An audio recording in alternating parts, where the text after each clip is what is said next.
ఆధునిక కాలంలో ఎప్పుడు అన్ని విలువలు ఆధునికంగానే ఉంటాయి, మనం గమనించాలి. సంప్రదాయాలు మారతాయి తప్పదు, నువ్వు వద్దన్నా మారతాయి తప్పదు. ఒక్కోసారి పాత సంప్రదాయాలు ఎక్కడ దొరకదు. ఇప్పుడు జీన్స్ చేసుకుని బొట్టు వేసుకోకుండా తిరిగే అమ్మాయిలు ఉంటుంటే పాత సంప్రదాయాలు ఎక్కడ నుంచి వస్తాయండి? మౌలికమైన ధర్మం దెబ్బతినకుండా చూసుకోవాలి. ఆ పిల్ల ఏదో ఆధునికమైన వేషంలో ఏదో నైటీ గీటీ వేసుకుని ఏం చేస్తాం? ఇప్పుడు కచ్చాబోస కట్టమంటే ఎవరు కడతారు?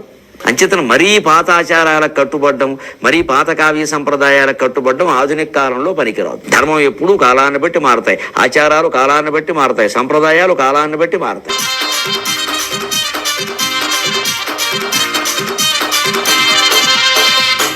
పొద్దుగాల నైటితోనే లేస్తది, పొదుగుంటే వరకు నైటిలోనే ఉంటది.